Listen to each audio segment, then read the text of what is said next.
Assalamualaikum penonton yang berbahagia. Saya yang sedang berbicara saat ini, Rusdia Setioaji, dari 1D4 JTK Polban. Saya bersama Mas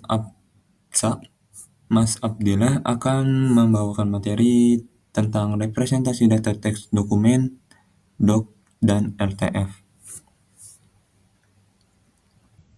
Pernah nggak sih kalian lagi ngerjain sebuah dokumen nih di laptop atau di komputer, terus pengen lihat di HP?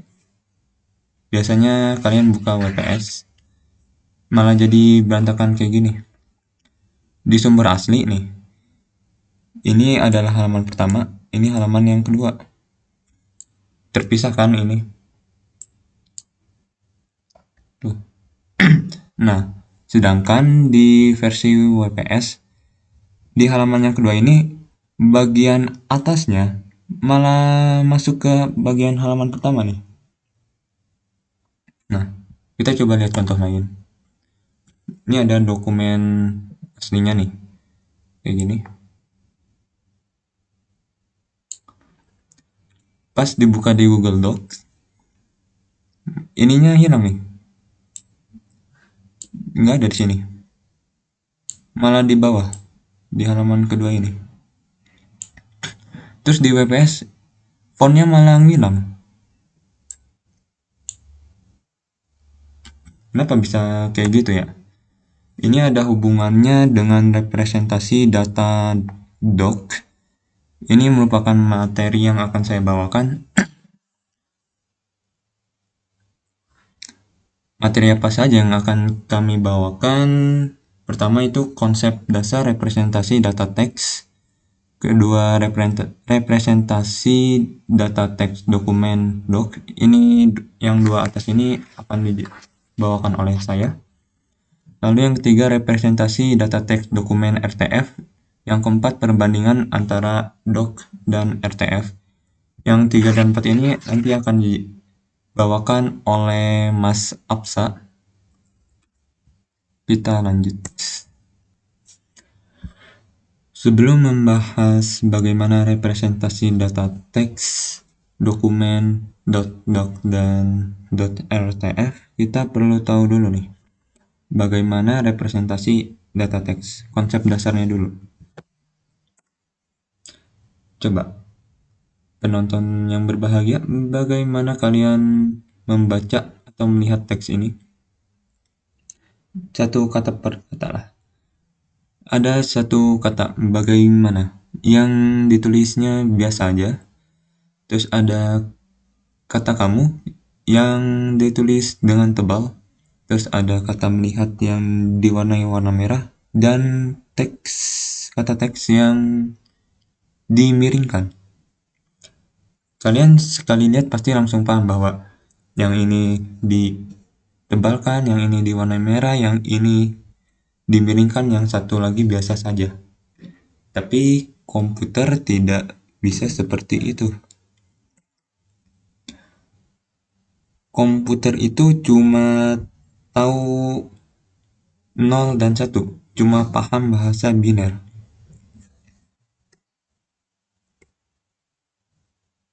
Nah, dari 01 ini gimana sih caranya komputer bisa mengerti huruf-huruf, apalagi emoji? Nah, disinilah ada sebuah kesepakatan yang bisa dibilang jenius. Jadi para insinyur zaman dulu tuh membuat sebuah kamus atau tabel contekan yang namanya adalah ASCII ya. Jadi setiap karakter tuh dikodein. Misal A besar itu 65 dengan binernya, ini yang dibaca oleh komputer. Terus ada A kecil, ini dikodekan dengan angka 97. Kalau ditulis dalam biner jadi seperti ini. Berikut ini tabel dari ASCII lengkapnya. Pada awalnya tuh ASCII hanya punya 228 karakter. Cuma karena keterbatasan itu, ada simbol matematika, terus ada beberapa huruf kayak A yang punya sesuatu di atasnya itu nggak bisa, jadi mereka mengupgrade-nya jadi 256 karakter, menjadi 8 bit yang sebelumnya 7 bit menjadi 8 bit. Nah, cuma masalahnya 256 karakter ini gak bisa menampung huruf-huruf dari bahasa lain, kayak misalnya dari kanji, dari hanzi, terus Cyrillic, terus karakter Yunani.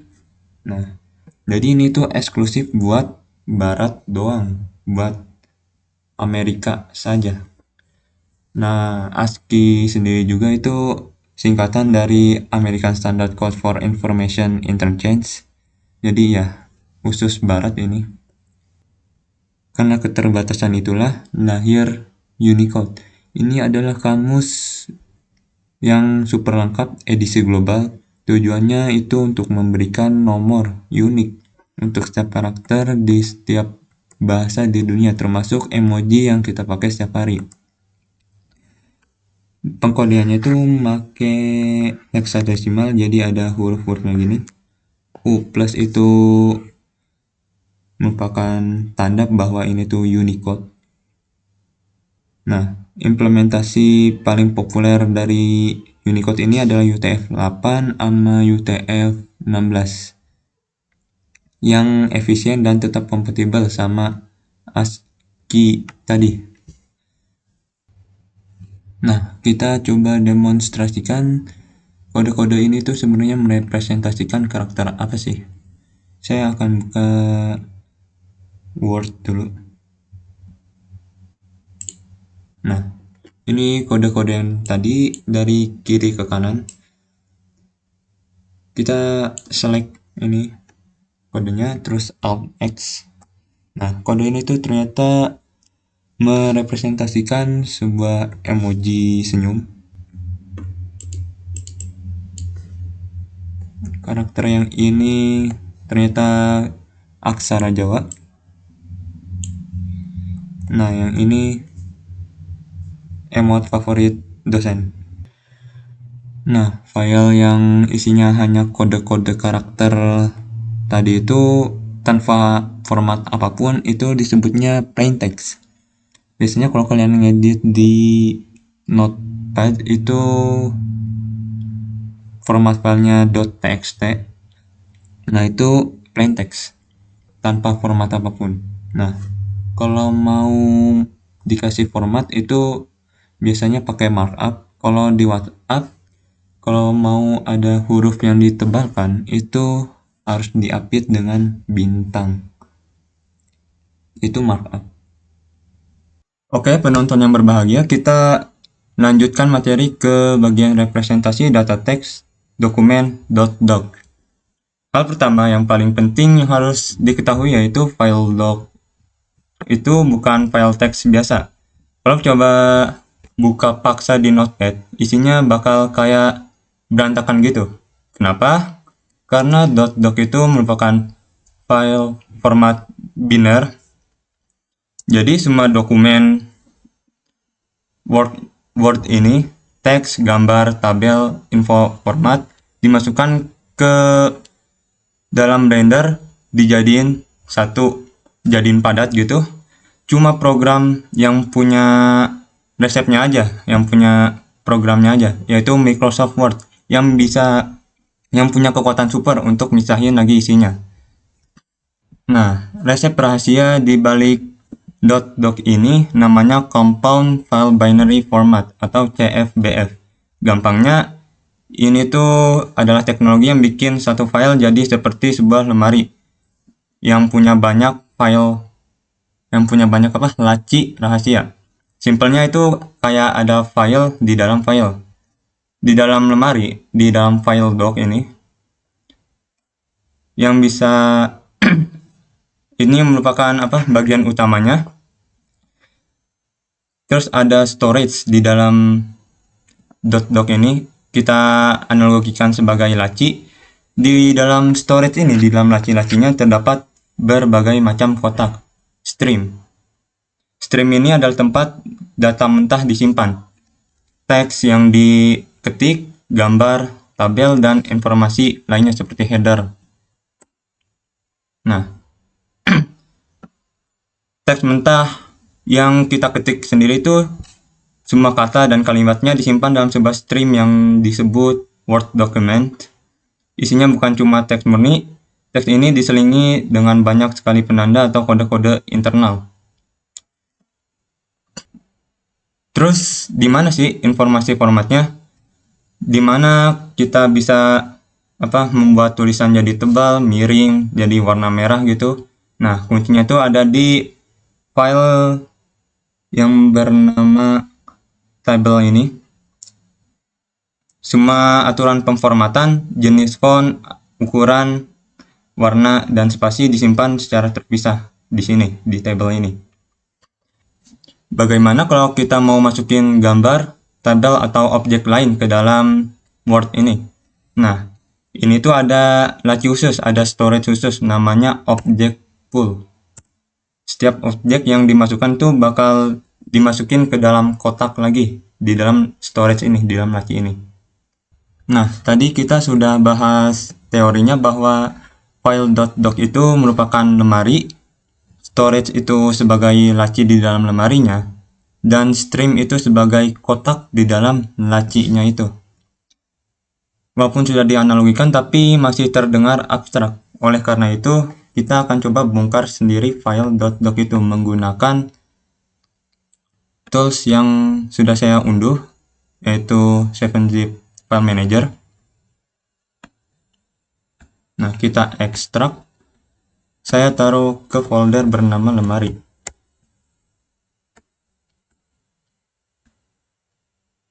Perhatikan baik-baik.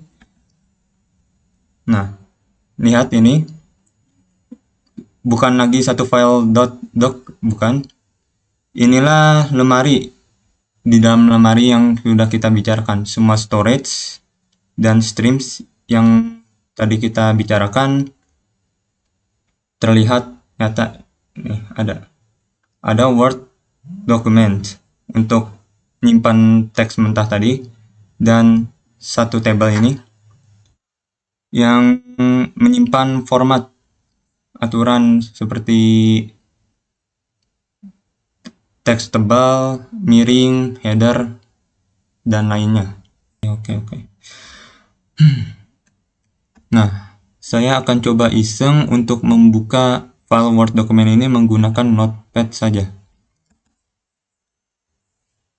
Nah, hasilnya tampak terdapat kumpulan karakter aneh yang berantakan dan ada teks yang terdapat di file doc tadi itu.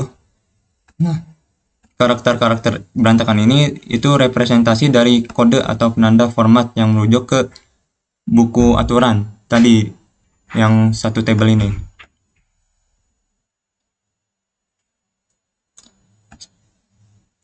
Jadi cara kerja Word itu saat Anda membuka file .doc, pertama Microsoft Word akan membaca stream Word document untuk mengambil teks mentahnya. 2. Ketika menemukan sebuah penanda, ini nih kode 002 gini, yang kalau di tadi itu teks berantakan gak jelas itu, Word akan lompat ke stream satu table tadi. Ia mencari kode yang cocok dalam buku aturan dalam kutip untuk mengetahui, oh, teks ini harus ditampilkan dengan font TNR ukuran 14 warna hijau misal ya, dan dicetaknya tebal. Nah, Word itu kemudian menampilkannya di layar komputer Anda. Itu hanya penyederhanaan saja, tetapi kurang lebih begitulah Word menampilkan teksnya ke layar. Kita tadi sudah membongkar isi dari doc ini yang ternyata cukup rumit, dan kalau dibuka pakai notepad biasa itu kelihatan berantakan. Nah, karena struktur yang rumit ini dia punya beberapa konsekuensi. Pertama, dia itu monolitik, artinya satu kesatuan. Kalau satu bagian kecil aja rusak, seluruh dokumen kemungkinan besar nggak bisa dibuka juga. Kedua, yaitu proprietary atau eksklusif. Eksklusif kepada Microsoft saja. Jadi yang kenal banget sama filenya itu ya Microsoft Word. Kalau makanya kalau dibuka di aplikasi lain suka berantakan. Dan ketiga ya itu tadi, jadi rentan rusak. Oke, kita sudah membahas representasi data teks dokumen .doc. Materi selanjutnya yaitu representasi data teks dokumen .rtf yang akan disampaikan oleh Mas Absa atau Mas Abdillah. Kemudian saya Abdillah Mahfudin Al-Kayis dengan NIM 251524094 akan membahas tentang data teks RTF dan juga cara merepresentasikannya. Nah, data teks RTF sendiri itu singkatan dari Rich Text Format.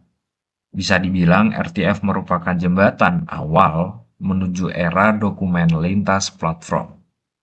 Kenapa bisa dipanggil lintas platform? Mari kita bahas nanti.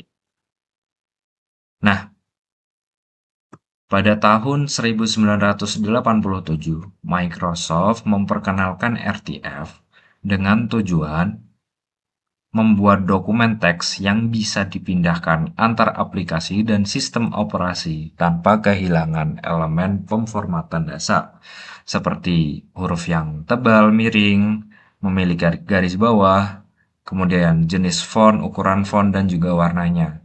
Nah, itu merupakan pemformatan yang bisa dilakukan oleh RTF. Terus bagaimana sih cara kerjanya? Secara teknis,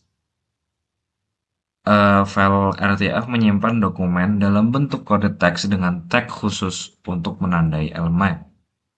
Mari kita melihat contohnya. Saya memiliki file Halo Dunia, tipenya RTF. Jika kita buka menggunakan Word, tampilannya akan seperti ini. Halo Dunia, berwarna merah. Dan juga ini bold. Kalau kita buka dengan Notepad,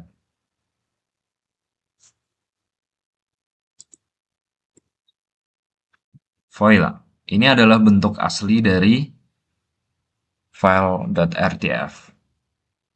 Ini merupakan header dan juga definisi awal untuk menciptakan pemformatan seperti tadi. Hello-nya biasa dan ada dunia dengan tag CF1 ini dia akan berubah menjadi warna merah, dan juga dengan backslash B ini dia akan mengubahnya menjadi bold. Yang dinamakan tag merupakan backslash ini dan juga yang ada di dalam dan juga kurawal ini. Jadi secara gampangnya kurung kurawal ini merupakan yang di dalamnya ada sebuah kata yang bisa diubah dengan tag begitu. Kemudian ada backslash par ini untuk di enter, fungsi enter.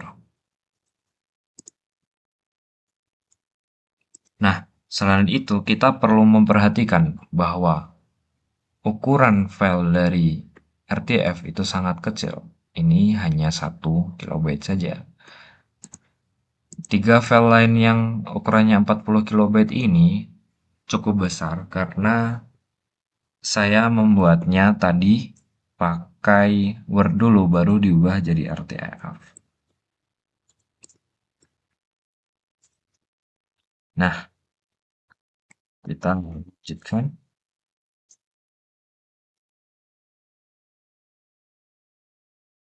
Masih keunggulan data teks RTF? Nah, keunggulannya kompatibilitasnya tinggi.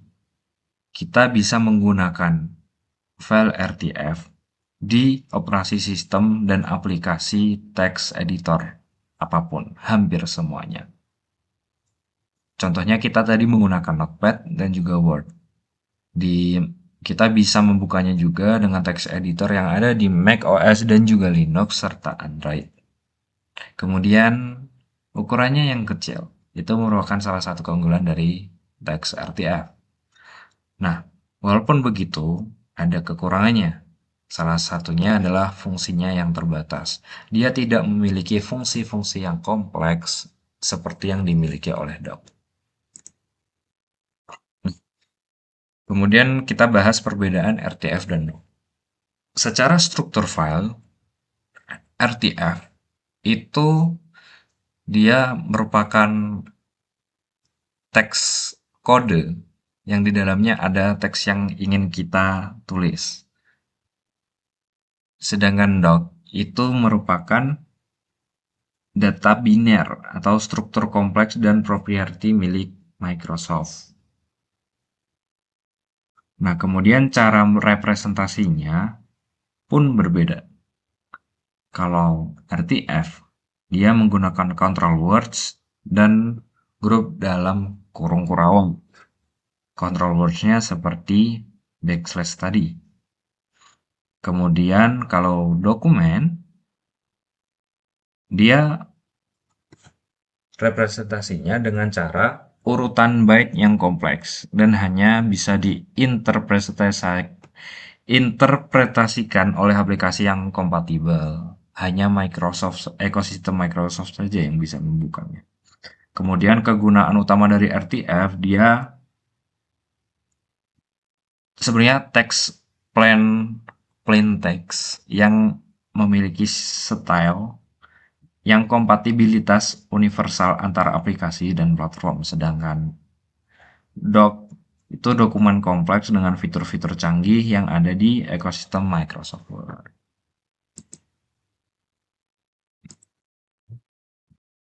Nah, kesimpulannya adalah kita bisa menggunakan format file RTF atau doc sesuai dengan kebutuhan kita.